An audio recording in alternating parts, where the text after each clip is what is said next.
Hello and welcome to the Smart Divorce podcast. And I'm delighted to again be joined by the very lovely Helen Stuart.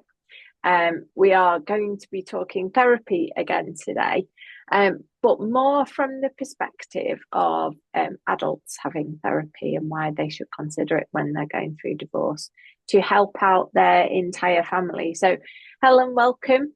Lovely to see you again. Thank you so much. Do you want to just, for people who didn't listen, foolishly didn't listen to the last episode that we recorded together, do you want to just give a brief introduction about who you are and how you came to set up Now You're Talking? Yes, so my name is Helen Stuart. I am the managing director of Now You're Talking. We are a therapy platform that connects individuals to therapists, and we try and make that as safe and ethically responsible as possible by making sure that everybody on our site is fully vetted. We've checked all their qualifications, so you don't have to, and try and make it as simple as possible. As we know, going to therapy can be quite scary, so we want to try and hold people's hands through that. So we recognised that there was a need for this within the market and decided to set up Now You're Talking. And I suppose the unique thing about us is when you work with us, 66% of our profits are reinvested back into our parent charity to support safe, healthy relationships. Oh, that's so lovely. I love that. I love that it's a charity, it's thing service that does an amazing thing for people and gives back. I mean, can't you can't ask for much more than that, can you? um, so I guess therapy 20, 30 years ago was something very, very US. Hmm. Not something we particularly embraced in the UK.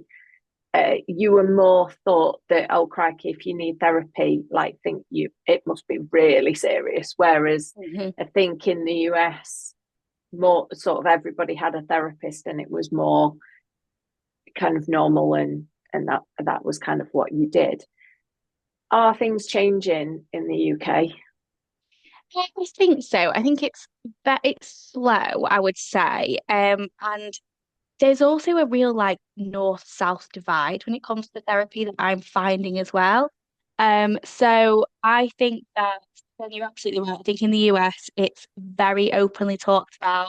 Lots of people go and have a therapist. It's part of kind of their health and well-being routine. I think in the UK, yes, it's definitely been seen as something that people go to at a crisis point, not as something that people do as like a maintenance thing.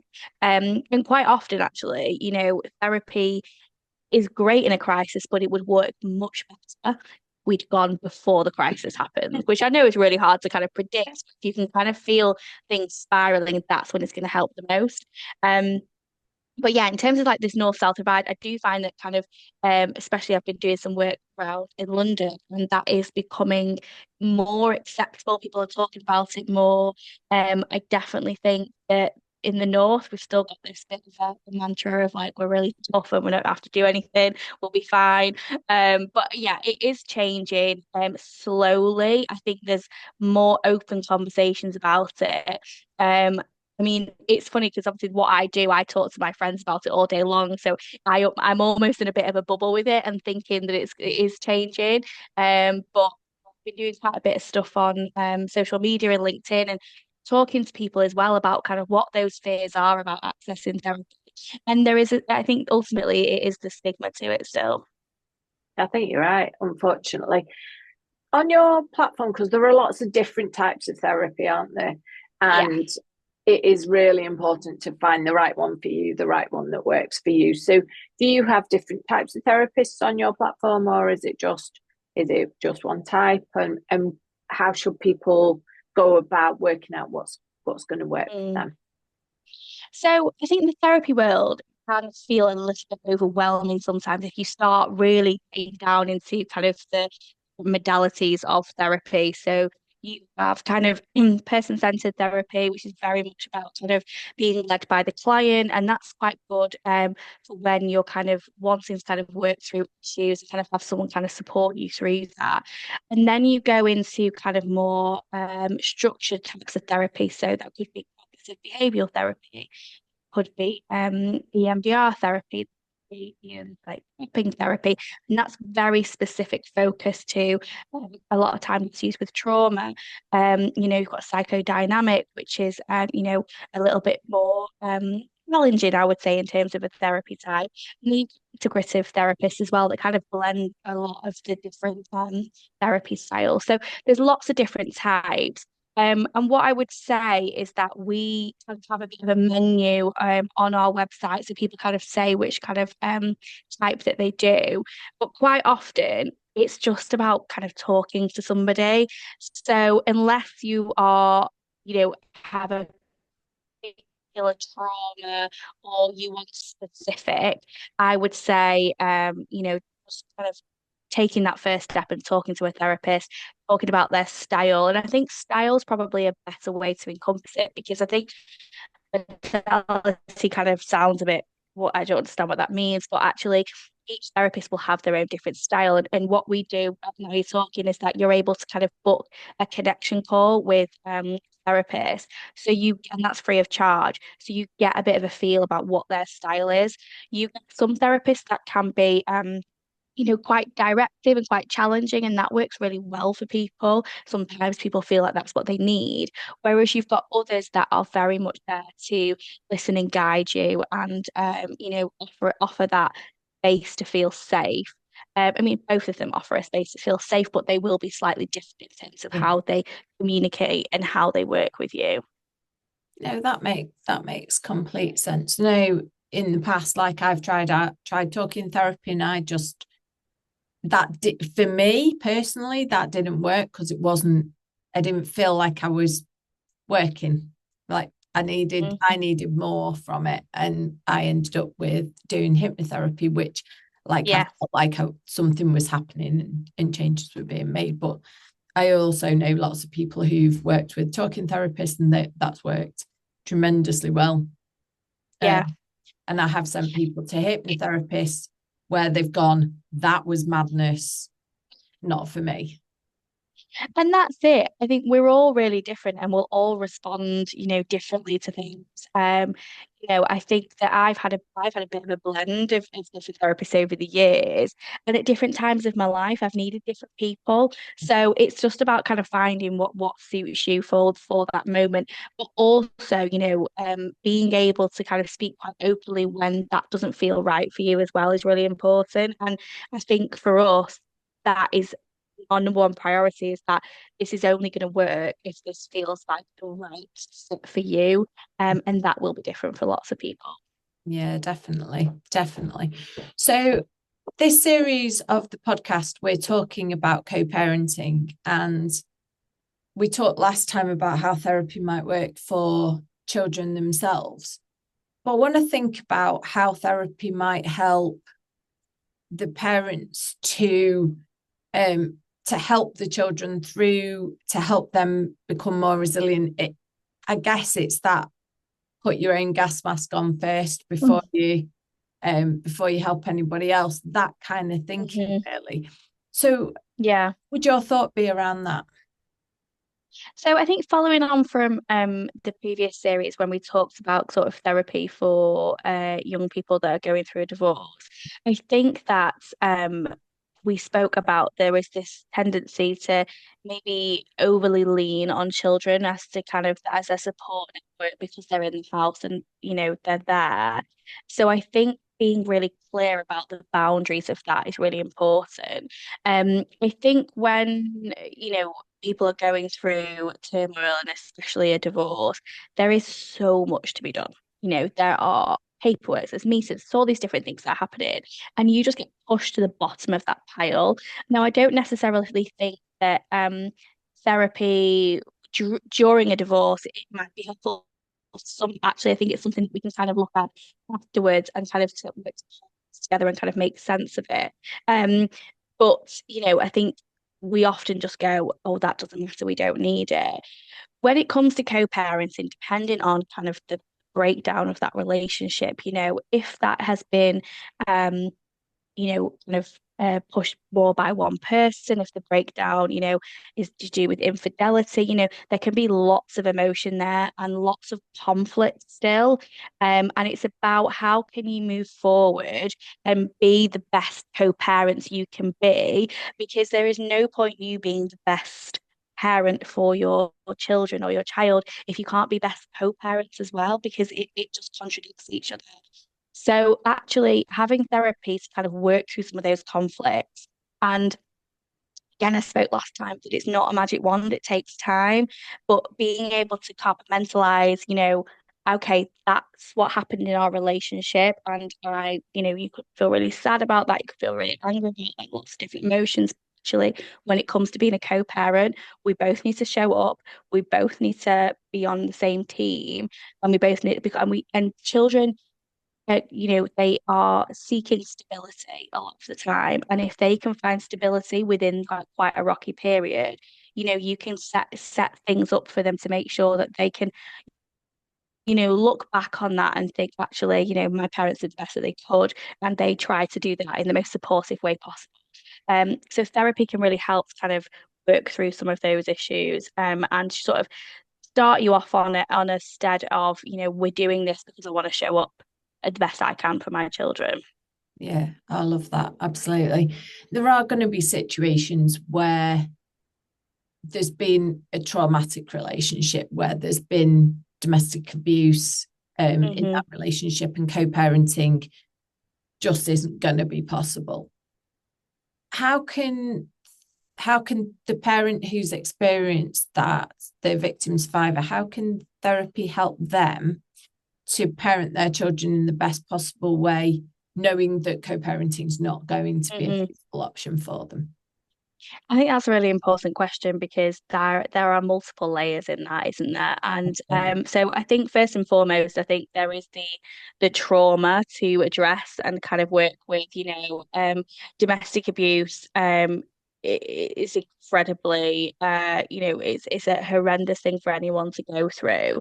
And I think that being able to kind of have some time to really try to work through that, not only to help you in terms of being a better parent because you've kind of worked through some of those traumas, also to hopefully have some better understanding of kind of how that situation panned out and what happened.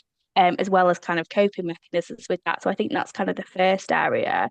I think secondly, I think what's really important when it comes to domestic abuse is to talk about safety. So when it comes to trying to have, however that may look like in terms of a co-parent relationship, especially with domestic abuse, that could be incredibly complex in terms of how that's going to play out.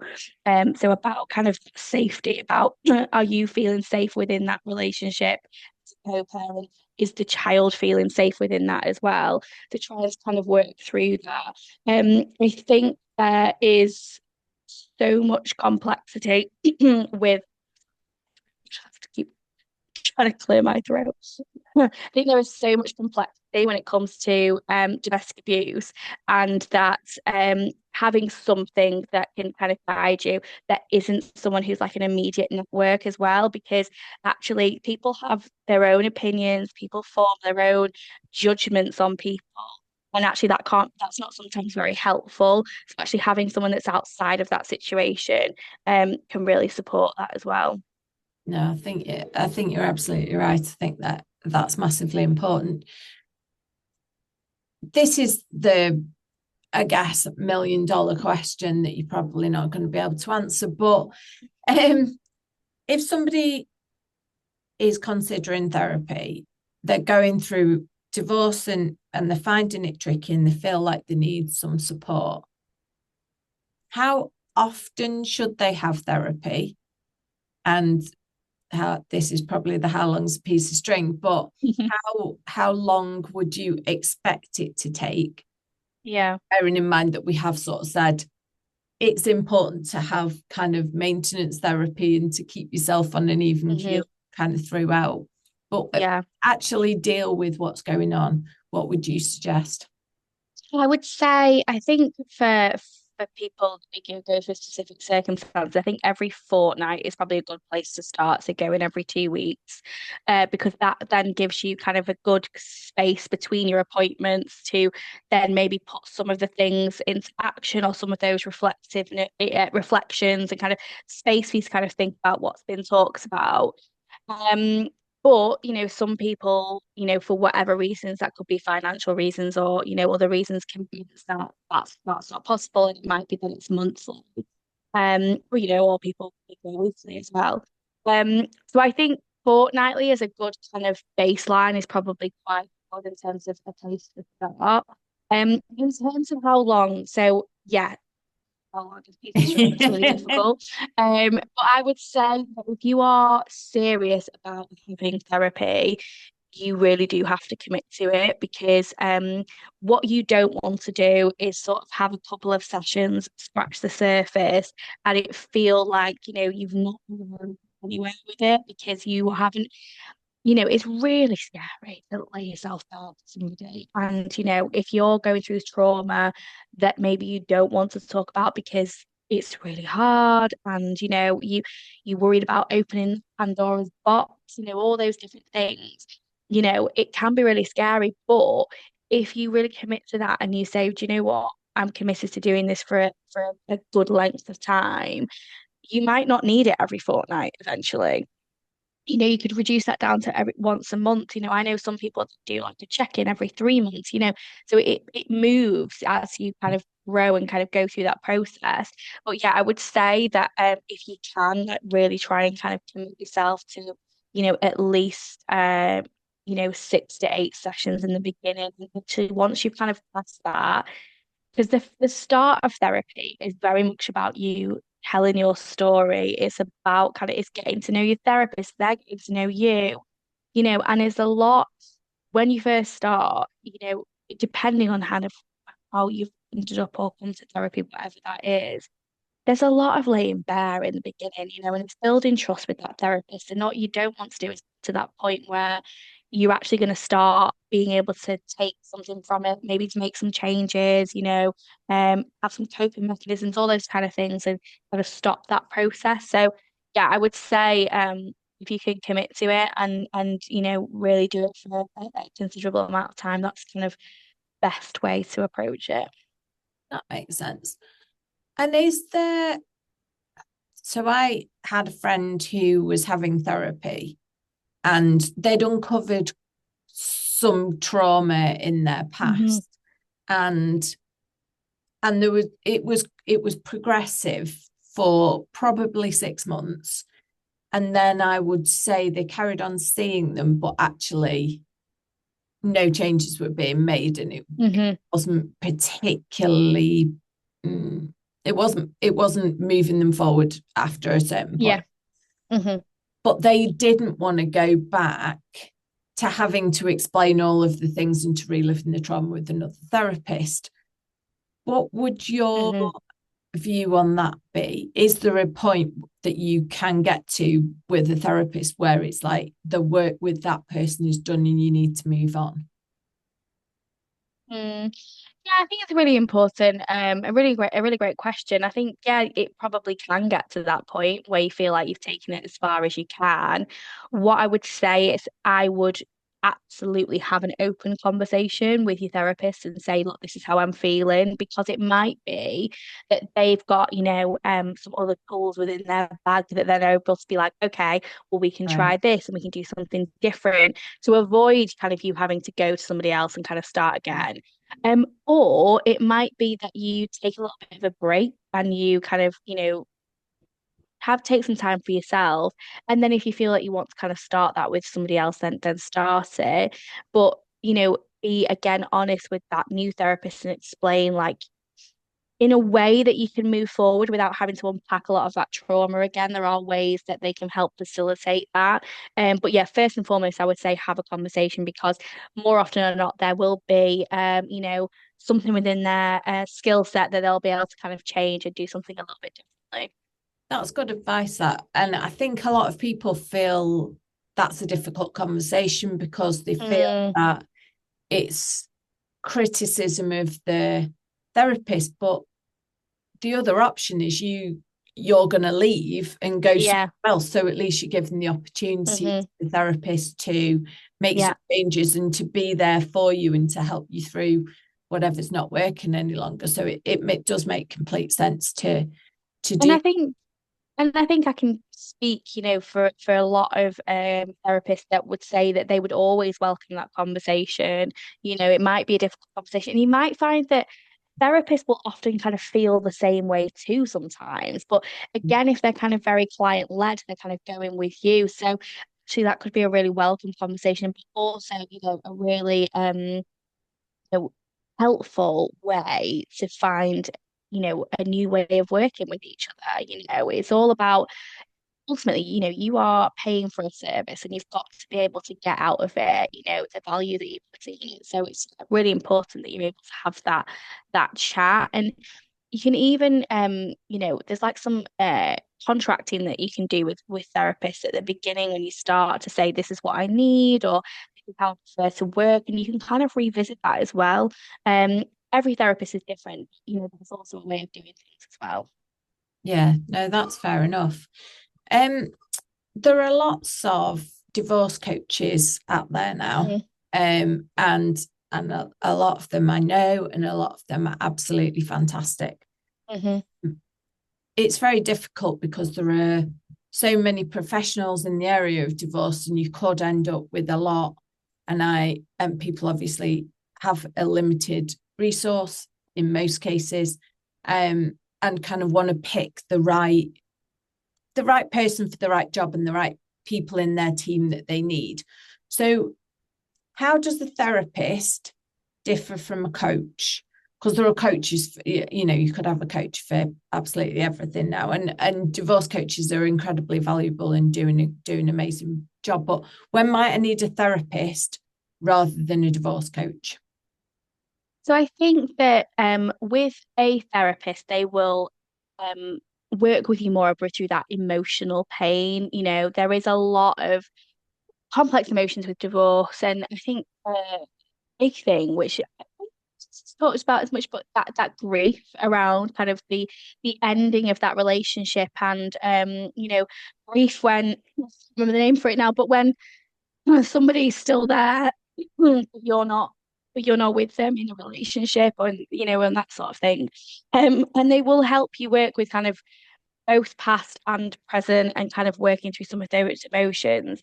But also I think that the main thing is that a therapist will be trained to work in a therapeutic way and be able to address and work with you know, those problems and emotions. I think that's the key thing. A coach will be focused.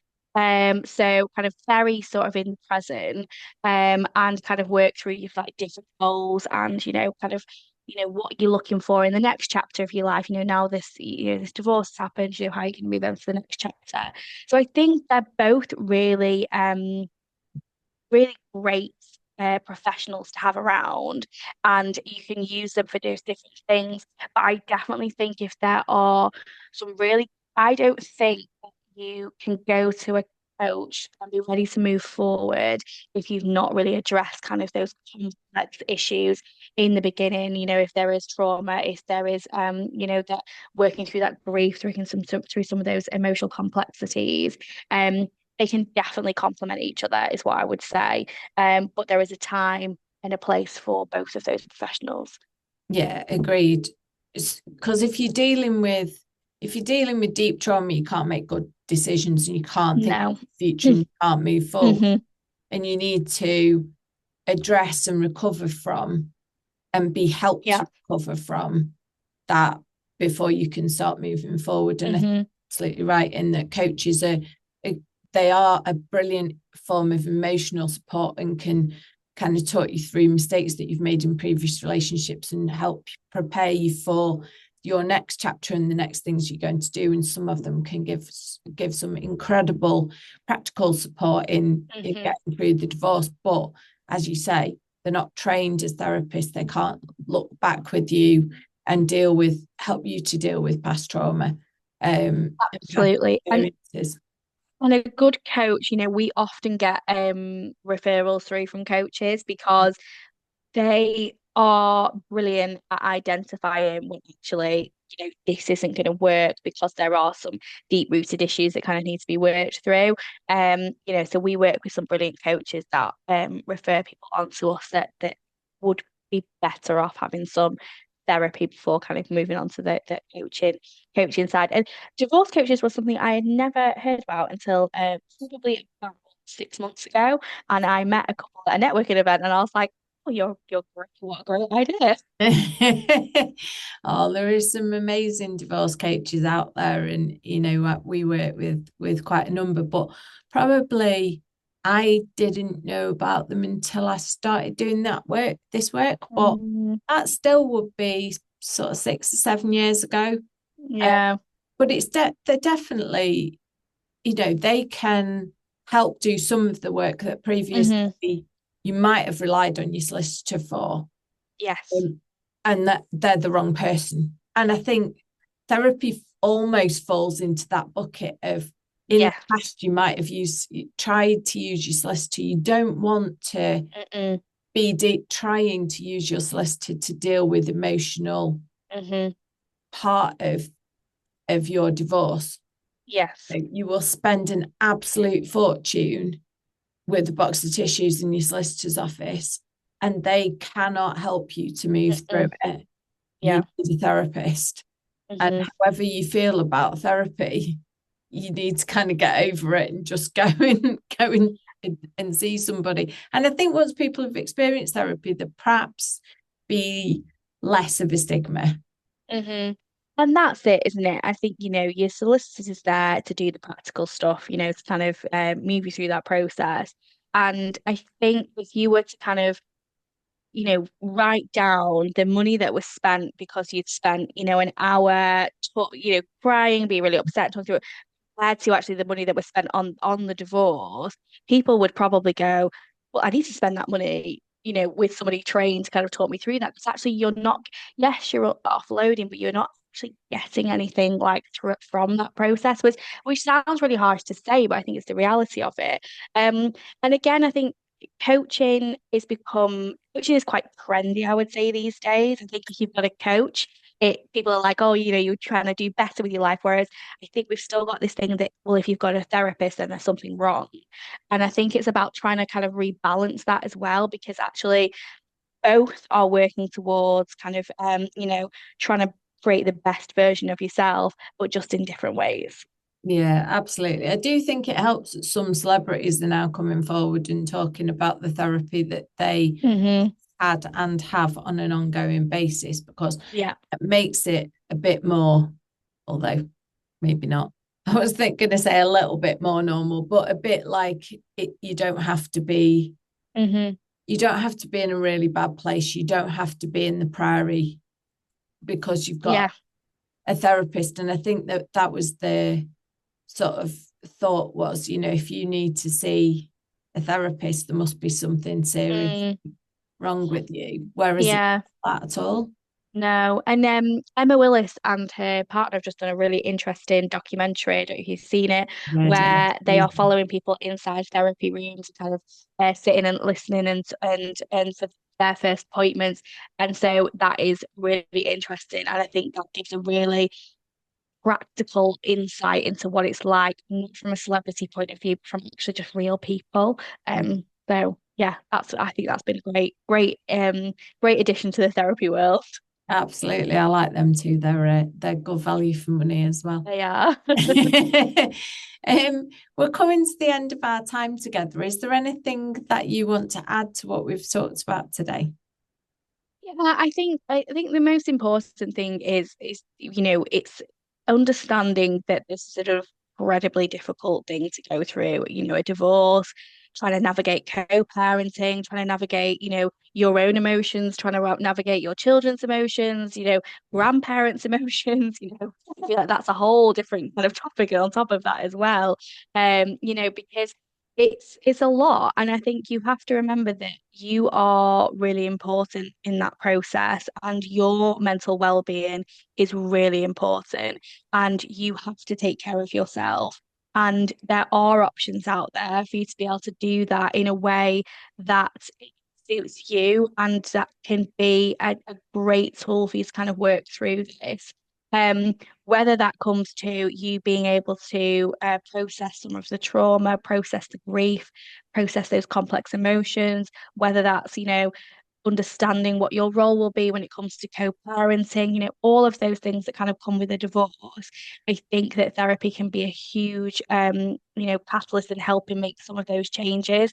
So, please, I want to end this by saying that just because you're going for therapy or thinking about therapy does not mean there is something wrong with you. It means that you're trying to do something good for yourself, to better yourself, and to help kind of navigate and work through what you're going through. And actually, there is nothing more commendable than kind of putting yourself first and recognizing that you need that support.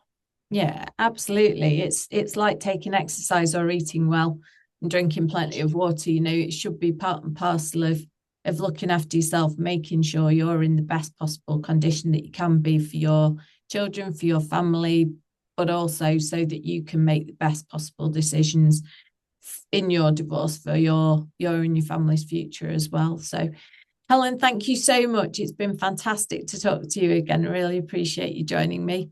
And thank Thank you. you for listening. And if you have enjoyed today's podcast, please do leave us a 5-star review because it helps us to get the word out to even more people. Many thanks.